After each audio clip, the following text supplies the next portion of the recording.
ഈ ട്രംപ് എന്നൊക്കെ പറയുന്ന അമേരിക്കൻ പ്രസിഡൻറ്റ് അമേരിക്കക്കാർക്ക് വേണ്ടി എന്നൊക്കെ പറഞ്ഞ് വലിയ ബഹളം വെച്ചാണ് ഈ താരിഫ് വർദ്ധിപ്പിക്കുന്നതും കുടിയേറ്റക്കാരെയെല്ലാം ഓടിക്കുന്നതും അവരെയൊക്കെ എന്തെല്ലാം തരത്തിലുള്ള ശിക്ഷകൾ നൽകാമോ അതെല്ലാം നൽകി അമേരിക്കക്കാരെ ഇപ്പോൾ വാനോളം ഉയർത്താൻ പോകുന്ന ഒരാളായി മാറി വലിയ പ്രസക്തനും പ്രശസ്തനുമാകാൻ വേണ്ടി പല ശ്രമങ്ങളും നടത്തുന്നത്.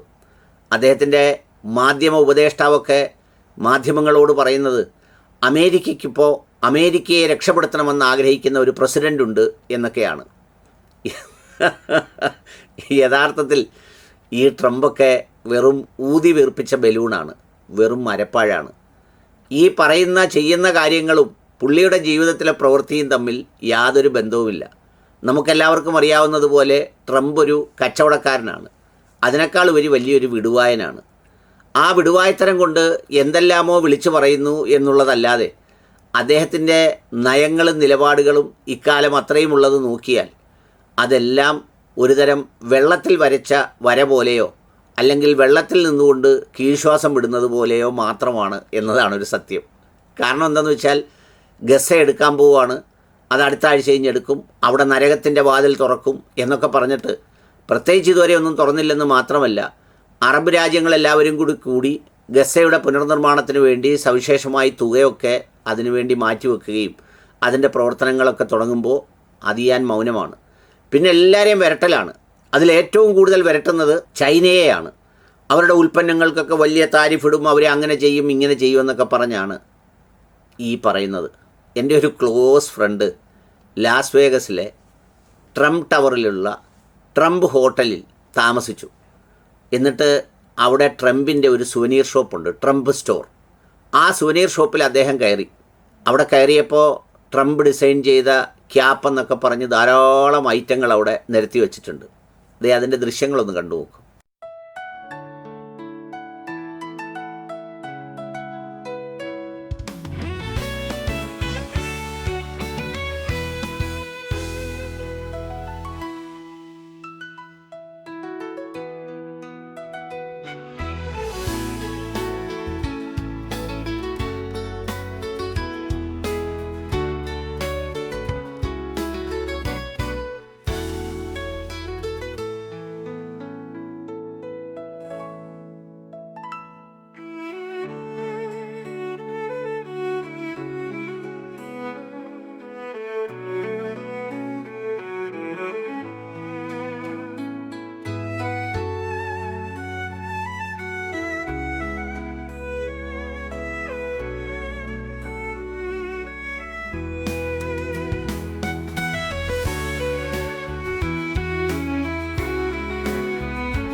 കണ്ടല്ലോ, ഈ ദൃശ്യങ്ങളിൽ കാണുന്ന ഉൽപ്പന്നങ്ങളാണ് ആ സൂനിയർ ഷോപ്പിലുള്ളത്.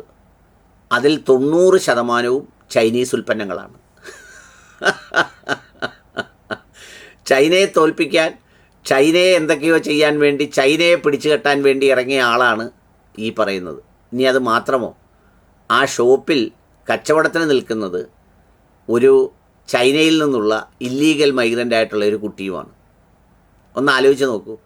ഇയാൾ മുഴുവൻ ആളുകളെയും പിടിച്ച് ചൈനയെ പിടിച്ചു കെട്ടാൻ, വ്യവസായ വാണിജ്യത്തിൽ അങ്ങനെ ചെയ്യാൻ ഇങ്ങനെ ചെയ്യാൻ എന്നൊക്കെ പറയുന്നെങ്കിലും ഇതൊന്നും യാതൊരു കാര്യവുമില്ല. വെറും അർത്ഥശൂന്യമായ ഒരു നോൺസെൻസ് ടോക്ക് മാത്രമാണത്. ഈ പറയുന്ന വൈരാഗ്യത്തിനപ്പുറത്ത് ഇതെല്ലാം അങ്ങനെയാണ്. ഇപ്പോൾ നമ്മുടെ രാജ്യത്തും എല്ലാ രാജ്യത്തും ഈ വലിയ ദേശീയതയൊക്കെ ആളി കത്തിച്ച് എല്ലാവരെയും കൂടെ വികാരം ഉണ്ടാക്കി നിർത്തുമെന്നല്ലാതെ കച്ചവടവും ബാക്കിയുള്ള താല്പര്യങ്ങളും ബന്ധങ്ങളും അതിൻ്റെ ഏർപ്പാടുകളും ഒക്കെ അത് കൈകാര്യം ചെയ്യുമ്പം പ്രത്യേകിച്ച് ജാതിയോ മതമോ രാഷ്ട്ര താല്പര്യങ്ങളോ ഒന്നുമില്ലാത്ത വിധം വളരെ മനോഹരമായി നടക്കും. ഈ ഏറ്റവും താഴെയുള്ള പാവപ്പെട്ടവനാണ് ഇതിൻ്റെ പേരിലൊക്കെ അങ്ങോട്ടും ഇങ്ങോട്ടും കൊരുത്തടിച്ച് വാരി വലിച്ചു കിടന്ന് തുള്ളിമറിയുന്നത്. അതാണ് സത്യം.